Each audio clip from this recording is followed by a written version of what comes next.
Hello guys, hi, welcome to Roy Digital and this is Rishikesh Roy, your digital marketing trainer and friend. So guys, now आज का जो session है वो बहुत interesting होने वाला है, कंटेंट क्रिएशन, जो कि एक बहुत हाई डिमांडेड सब्जेक्ट है कि कंटेंट को क्रिएट करना कैसे सीखे। तो गाइज आज इस पर्टिकुलर सेशन में मैं आप लोगों को कंटेंट क्रिएशन सिखाने वाला हूँ, वो भी एक अच्छे लेवल पे। अगर आपको ये कोर्स करना है तो गाइज आपको हर एक वीडियो को सीक्वेंस में देखना पड़ेगा, बिकॉज एवरीथिंग इज इंटरलिंक्ड। अगर आपने कोई भी वीडियो मिस किया तो मेक श्योर कि आप इस कोर्स को अच्छी तरह से नहीं कर पाओगे। ये YouTube वीडियोस नहीं है जो मैं अपलोड कर रहा हूं खाली व्यूज लेने के लिए। Guys this is something a course and course में हर चीज सीक्वेंस होना चाहिए। तो आई होप आप कन्विंस हो चुके हो। आइए चलिए गाइस शुरू करते हैं। तो आज का जो कंटेंट क्रिएशन है वो मेजरली इस चीज पे बेस्ड है कि आपको ऐसा कंटेंट बनाना है जो कंटेंट आपके ऑडियंस को कन्विंस करेगा आपके बिहाफ पे। अब guys being a single person, for example मैं एक कंपनी रन कर रहा हूं, तो क्या मैं इंडिविजुअली जाके हर एक ऑडियंस को पूरे इंडिया में ये बताऊंगा कि मेरा प्रोडक्ट ले लो?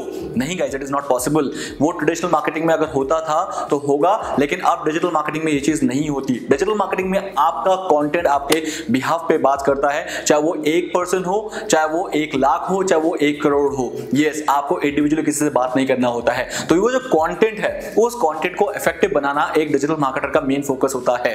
गाइस कंटेंट इतना ज्यादा इफेक्टिव होना चाहिए कि आपका जो ऑडियंस है सिर्फ कंटेंट के बेस पे ही कन्वर्ट हो जाए। तो गाइस उसी कंटेंट को क्रिएट करने के लिए आज हम इस सेशन को आगे बढ़ा रहे हैं। तो गाइस आज जो हम सीखने वाले हैं वो है टेक्स्ट कंटेंट, कि टेक्स्ट कंटेंट को कैसे बनाया जाता है। Content could be in the form of video, content could be in the form of image, text. तो आज टेक्स्ट पे बात करेंगे। गाइस स्टार्ट करते हैं। अगर मैं बोलूं कि आपको आज एक ऐसे लिखना है ऑन डिजिटल मार्केटिंग, तो आप सोच के लिख सकते हो, लेकिन अगर मैं बोलूं सोच के लिखना इट इज नॉट एनफ, तो आप क्या करोगे? तो गाइस तब आप बोलोगे कि इसके अलावा क्या तरीका है। गाइस इसके अलावा जो तरीका है वही मैं आज आपको बताने वाला हूं। हम बहुत ज्यादा चीजों को एज्यूम नहीं कर सकते। किसी पर्टिकुलर प्रोडक्ट और पर्टिकुलर सर्विस के बारे में लिखना अपने आप से सोच के गाइस बहुत ज्यादा गलत साबित हो सकता है और कहीं ना कहीं वो कन्वर्ट नहीं भी होगा, इसके चांसेस ज्यादा बढ़ जाते हैं। इसीलिए कंटेंट क्रिएशन का एक पैटर्न होता है और इसका एक प्रोफेशनल वे होता है, जो वे मैं आप लोगों को आज सिखाने वाला हूं। गाइस क्या आपको कभी Amazon, मेक माई ट्रिप, ओयो रूम्स, ये जितने भी स्टार्टअप्स हैं, जितनी भी अच्छी बड़ी कंपनीज हैं, इन्होंने कभी खुद कॉल करके बोला है कि हमारा ये प्रोडक्ट ले लो? नहीं, हमने इनके कंटेंट से कन्विंस होके इनके प्रोडक्ट को ऑटोमेटिकली लिया है। इसका मतलब इन्होंने कभी सेल हमें किया ही नहीं था। गाइस इन्होंने सिर्फ और सिर्फ कंटेंट देने में बिलीव किया था, और वो भी एक अच्छा कंटेंट। गाइस एक अच्छे कंटेंट में 3 फैक्टर होने बहुत जरूरी है। Factor number 1, value. वैल्यू आपके कंटेंट के अंदर होना चाहिए। वैल्यू मतलब क्या होता है कि क्या आप इस कंटेंट के अंदर अपने ऑडियंस का भला चाह रहे हो, वो उस पर्टिकुलर कंटेंट के अंदर होना चाहिए। अगर आपने वैल्यू दे दिया तो इसका मतलब समझ आ गया, आपका जो रीडर है, आपका जो वो कंटेंट आपके ऑडियंस के पास जा रहा है, वो ऑडियंस आपसे अट्रैक्ट होगा। दैट इज नंबर 1 कि आपको अपने कंटेंट के अंदर वैल्यू देना जरूरी है। सेकंड है गाइस इमोशन, कि कितना इमोशनल कंटेंट आप क्रिएट कर पाते हो, कितना आप अपने ऑडियंस के दिल के साथ जुड़ पाते हो। That again matters a lot in content creation. And third important thing is trust.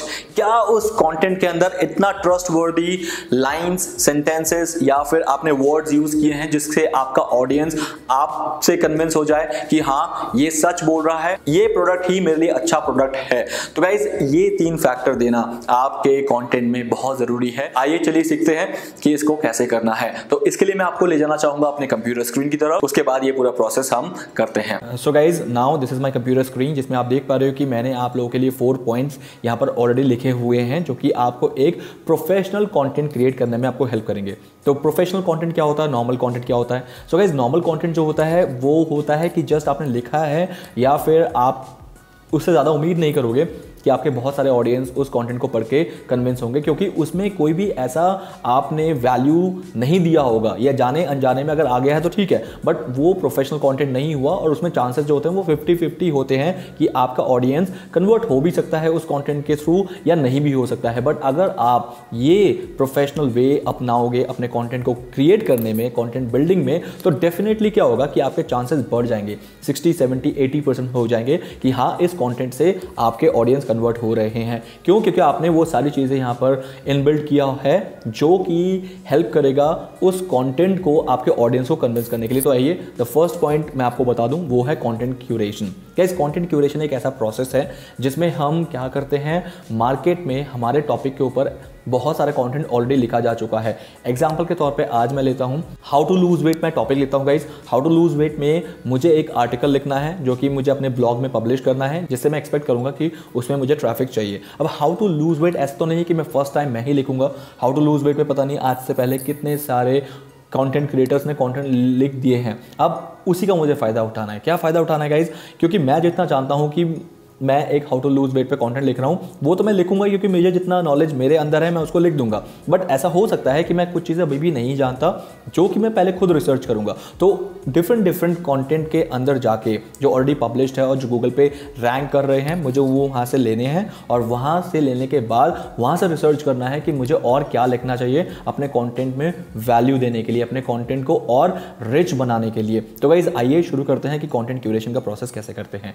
जैसे कि आप मेरे पीछे देख रहे हैं कि गूगल में मैंने already how to lose weight research किया है, तो आप यहां पर देख रहे हो कि गूगल के पास कितना सारा कंटेंट है हाउ टू लूज वेट पे। ये वीडियो कंटेंट है, आप देख रहे हो, ये टेक्स्ट कंटेंट है। तो इस तरीके से हाउ टू लूज वेट पे बहुत सारा कंटेंट गूगल के पास है। अब शुरू करना है मुझे रिसर्च प्रोसेस से। रिसर्च प्रोसेस में गाइस सबसे पहले आपको क्या करना है, आपको एक वर्ड फाइल ओपन करना है, जिससे क्या होगा कि आप जो भी रिसर्च करोगे उसे आप एक जगह पे जॉट डाउन कर दोगे कि मैंने ये रिसर्च किया है। तो मेरा टॉपिक मैं यहाँ पर लिख लूँगा हाउ टू लूज वेट, ये मेरा टॉपिक हो गया। And now content curation. Content curation के लिए सबसे पहले मैं क्या करूंगा, जो भी कंटेंट है यहाँ पर जो रैंक कर रहे हैं मैं उसको ओपन कर लूँगा डिफरेंट टैब्स के अंदर। जैसे कि आपने देखा मैंने 3 टैब्स ओपन कर ली हैं।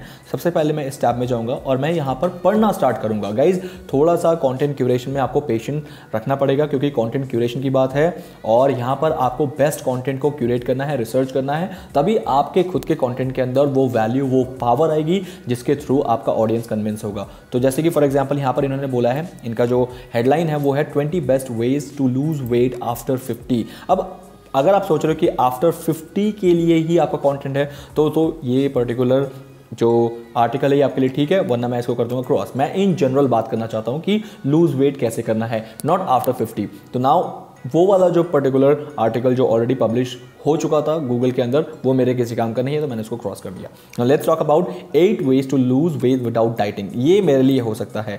इस पे अब मैं जाऊंगा गाइज, वो कौन से वेज हैं उनको मुझे देखना है। जैसे एग्जाम्पल इन्होंने यहाँ पर 10 वेज लिख रखे हैं। I don't know what is this they did.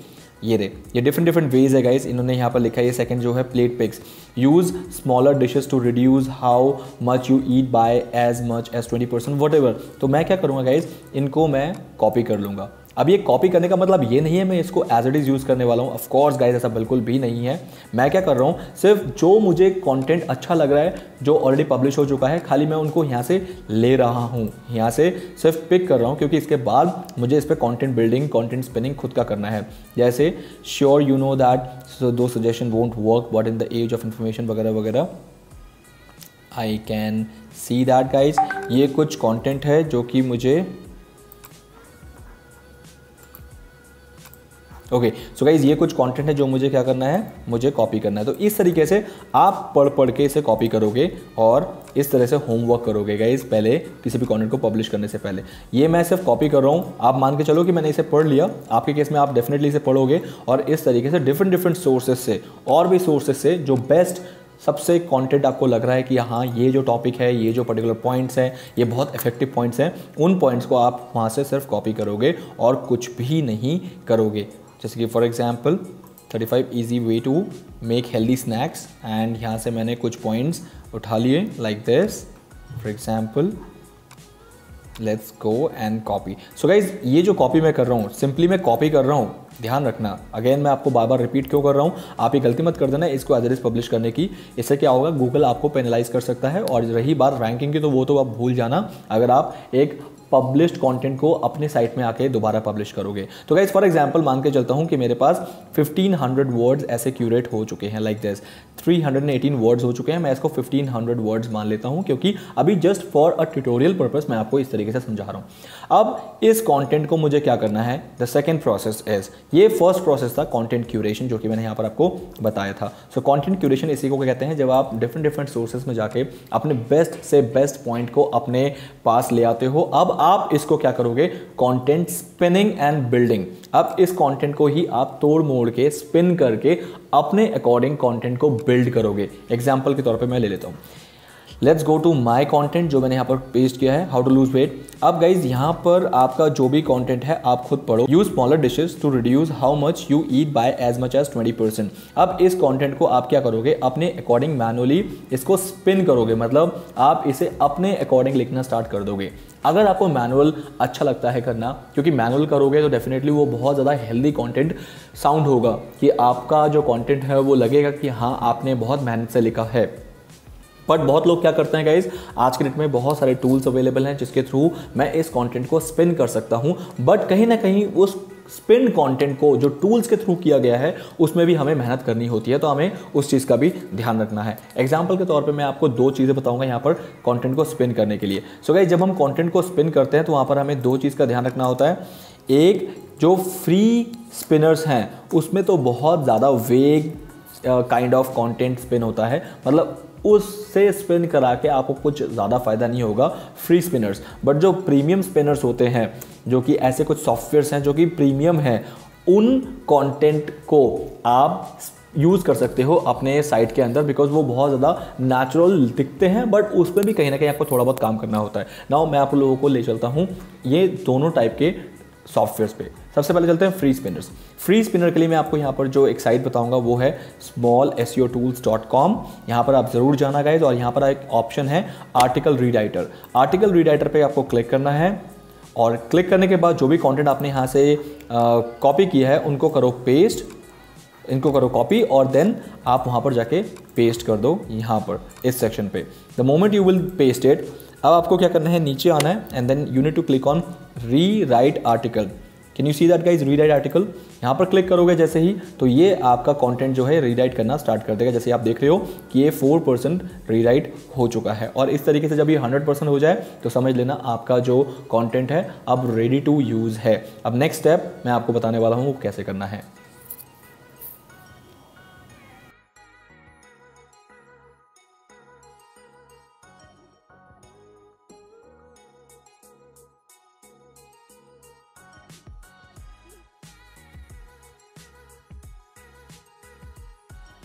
So guys, now finally you can see that here कि ये जो कंटेंट है इसको कर दिया गया है स्पिन।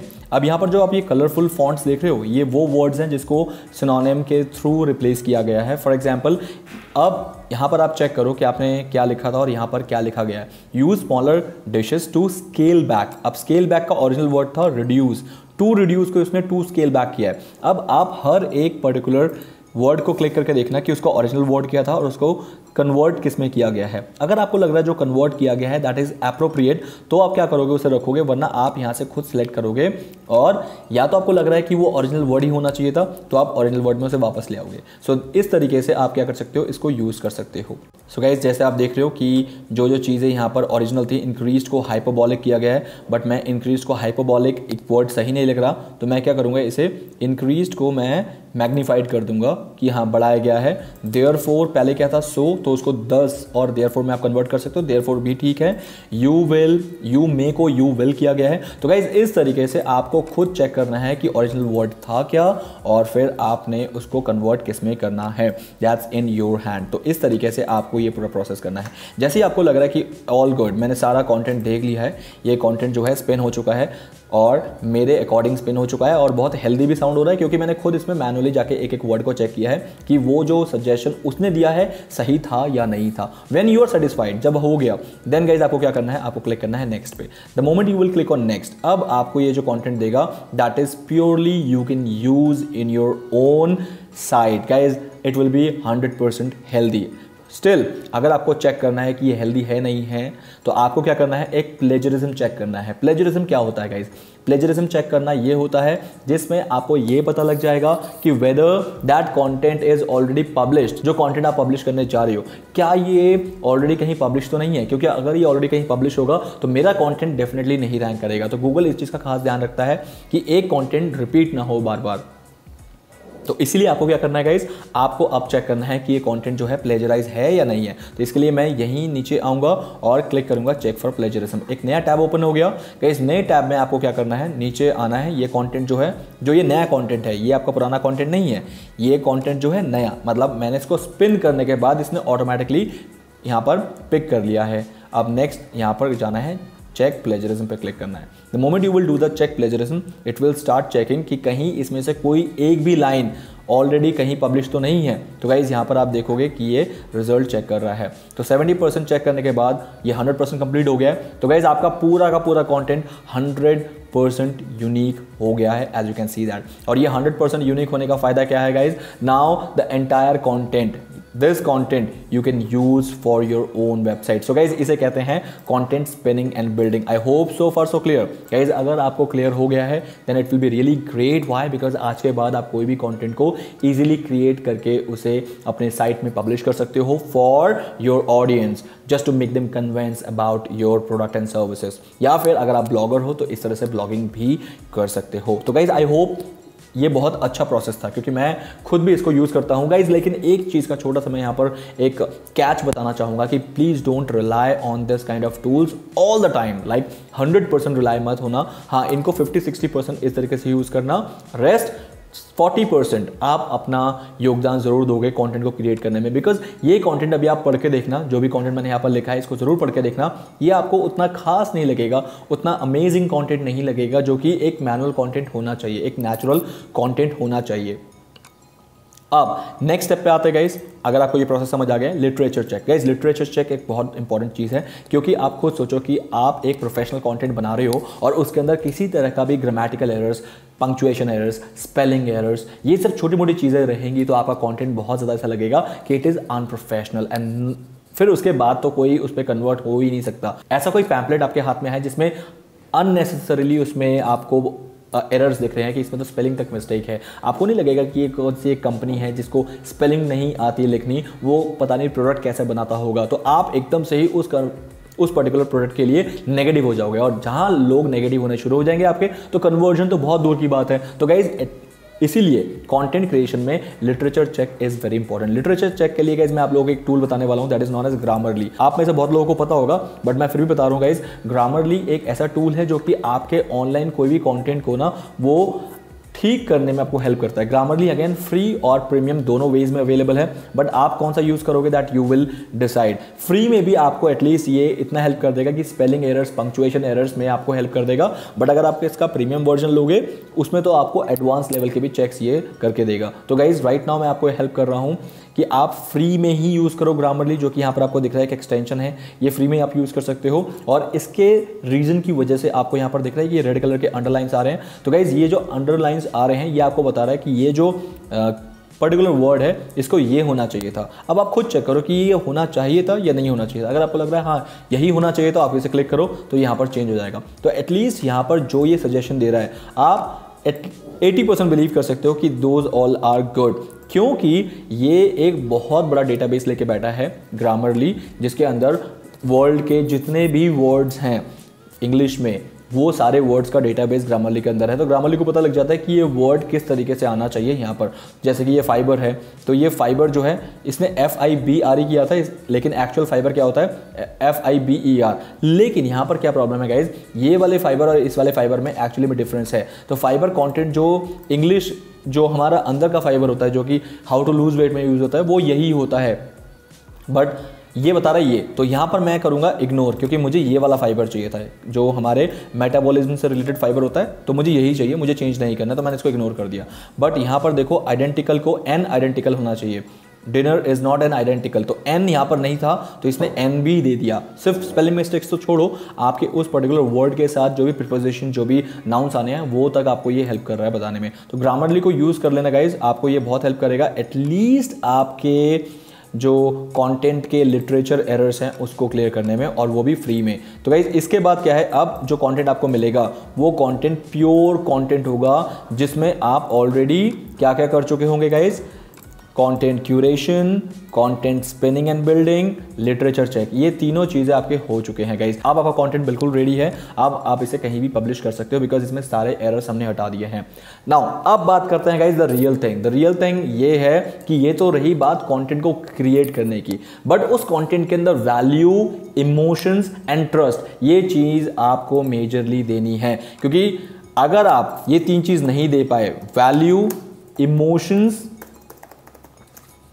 एंड ट्रस्ट, गाइज ये तीन चीज अगर आप नहीं दे पाए अपने कंटेंट के अंदर, तो कन्वर्जन अगेन नहीं आएगा, चाहे आप ऊपर की कोई भी चीजें कर लो। ये ऊपर की जो चीजें थी गाइज, वो तो एक कंटेंट को बिल्ड करने में हेल्प कर रहा था, लेकिन अब कंटेंट को कन्वर्ट करने में आपको ये तीन मेजर फैक्टर्स का ध्यान रखना पड़ेगा, वैल्यू, इमोशंस एंड ट्रस्ट। अब ये क्या होता है गाइज, वैल्यू, इमोशन और ट्रस्ट आपको यहां पर ध्यान रखना है कंटेंट फ्लो में। कंटेंट फ्लो में आपको क्या करना है गाइज, आपके कंटेंट के अंदर सबसे पहले आप वैल्यू दोगे। वैल्यू कैसे दोगे गाइज, अगर आपका कंटेंट किस लिए बना रहे हो, अगर वो रीजन दे पाए, तो उससे क्या होगा, लोग वैल्यू करेंगे कि हाँ इस कंटेंट के अंदर बहुत अच्छा लाइक काइंड ऑफ इंटेंशन दिया गया है, लिखने वाले का इंटेंशन अच्छा था, लिखने वाले का जो इंटेंशन था वो साफ दिख रहा है कि पढ़ने वाले की भलाई के ऊपर मैंने लिखा है, तो इसका मतलब वो हो गया वैल्यू। वैल्यू से एटलीस्ट लोग ये सोचते हैं कि आपकी इंटेंशन अच्छी है, अगर वैल्यू आपका आ गया।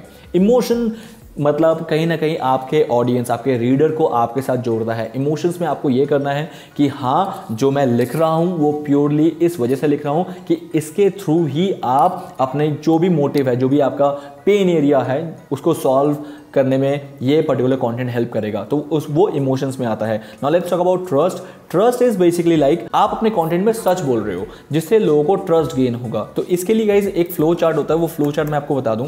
फ्लो चार्ट में आपको ध्यान रखना है कि आपका जो फर्स्ट जो कंटेंट का इनिशियल लेवल होगा वो इंट्रोडक्शन से स्टार्ट होगा। इंट्रोडक्शन मतलब कि आपका जो कंटेंट है उसको इंट्रोड्यूस करना बहुत ज़रूरी है इनिशियल, कि क्या पढ़ने वाले हैं लोग आगे। आपके कंटेंट के अंदर फॉर एग्जांपल 1500 वर्ड्स का कंटेंट है, but do you think so कि 1500 वर्ड्स लोग डायरेक्टली पढ़ लेंगे? ऑफ कोर्स नहीं पढ़ेंगे। तो उसके लिए क्या करेंगे, सबसे पहले वो फर्स्ट कुछ लाइन्स पढ़ेंगे या फर्स्ट पैराग्राफ पढ़ेंगे। तो फर्स्ट पैराग्राफ में ही आपको अपने कंटेंट को इस तरह से इंट्रोड्यूस करना है कि आपका जो कंटेंट है वो बिल्कुल हेल्दी लगे और पढ़ने में इंटरेस्ट रेज हो जाए। तो उसके लिए स्टार्टिंग में आपको वैल्यू देना है, इंट्रोडक्शन में वैल्यू देना है। मतलब आपको ये बताना है कि अगर आप इस कंटेंट को पढ़ लोगे तो आपको क्या मिलने वाला है और वो आपके लाइफ में कैसे इंपैक्ट करेगा। So that is known as introduction. So that is the number 1 flow.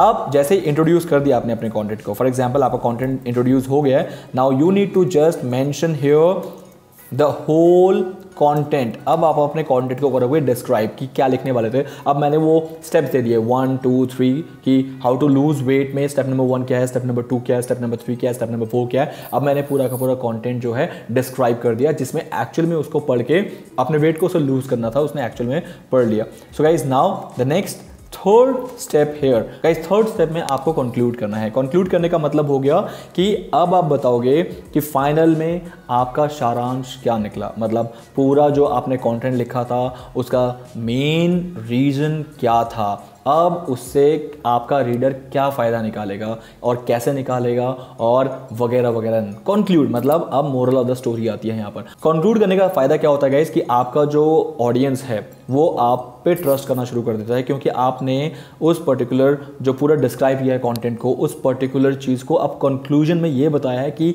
इस तरीके से फ़ायदा आप उठा सकते हो अपने पूरे इस हाउ टू लूज वेट में जो भी आपने कंटेंट लिखा है। तो कंक्लूजन देना बहुत ज़रूरी होता है। And then fourth important thing जो आपको यहाँ पर करना है गाइज, वो है call to action. Call to action होता है कंटेंट के अंदर कि कैसे आप अब बोल रहे हो कि इस प्रोडक्ट को आप यहाँ से बाय कर लो क्योंकि मैं इसको रिकमेंड करता हूँ। अब खुद सोचो, जिसके कंटेंट पे ऑलरेडी वैल्यू और इमोशन और ट्रस्ट गेन हो चुका है, अब लास्ट में कोई रीडर आपका चाहता है कि हाँ यार ये प्रोडक्ट मुझे अच्छा लगा, इसको बाय करना है, बट आपने उसे कोई वे नहीं दिया, कोई तरीका नहीं दिया इसको कैसे बाय करे। कंटेंट को बंद करने के बाद तो वो भूल जाएगा कि हाँ इसको लेना था, या फिर भूल जाएगा या फिर बाद में कभी लेगा। अगर आपको उससे इमीडिएट कन्वर्ट करना है तो आपको कॉल टू एक्शन देना पड़ेगा। For example bye now. उस प्रोडक्ट का लिंक आप वहां पर दे सकते हो। तो इससे क्या फायदा होगा गाइस, जिसको लेना होगा, हाँ 100% लोग नहीं लेंगे, बट जिसको लेना होगा एटलीस्ट वो हैंड टू हैंड उस चीज को ले सकता है वहां पर, अगर आपने ऐसा कोई कॉल टू एक्शन वहां पर मेंशन किया है। तो इस चीज का ध्यान रखना गाइस कि आपको call to action 4th level पे देना ही है, एटलीस्ट इमीडिएट कन्वर्जन वाले इमीडिएट कन्वर्ट हो सके। आई होप गाइज आप लोगों को समझ आया है। आपको इसमें कोई भी अगर डाउट है, कोई भी क्वेरी है, आप मुझसे पूछ सकते हो and I will be available for you. Guys ये था पूरा कंटेंट क्रिएशन। अगर इसमें आपको कोई भी डाउट या क्वेरी है, ऑफ कोर्स आप मुझसे पूछ सकते हो। तो गाइज आपने देखा कि प्रोफेशनली कंटेंट को क्रिएट करने के लिए कैसे मैंने ये सारी चीजें यूज की। गाइज मैं, मेरी टीम हमेशा इसी प्रोसेस को फॉलो करती हैं और एक अच्छा कंटेंट क्रिएट कर पाती हैं। तो गाइज आज के बाद ये फॉर्मूला आपका है, आज के बाद ये सारे ट्रिक्स आप यूज करोगे एक कंटेंट को क्रिएट करने के लिए। ऑफ कोर्स गाइज मैं आपको इंग्लिश या हिंदी कैसे लिखते हैं वो नहीं बता पाऊंगा, लेकिन अगर आप इंग्लिश में लिखना चाहते हो, अगर आप हिंदी में लिखना चाहते हो, तो कैसे लिखना चाहिए, उसमें क्या क्या कंटेंट के अंदर होना चाहिए, वो आज का मेन फोकस था मेरा। तो गाइज प्लीज आप इन पैटर्न को जरूर फॉलो करना, बिकॉज ये पैटर्न ही एक प्रोफेशनल कंटेंट क्रिएशन में आपको हेल्प करेगी और आपका कंटेंट जो है वो कन्विंसिंग होगा। सो गाइस प्लीज फॉलो करो इस पूरे प्रोसेस को एंड इन सेशन को सिर्फ एक वीडियो मत लो, it is a full fledged course for you all people. Wait करो मेरे नेक्स्ट वीडियो के लिए एंड प्लीज मेक श्योर इस कोर्स को आप बहुत सीरियसली लोगे। Till then guys have a nice day, bye bye.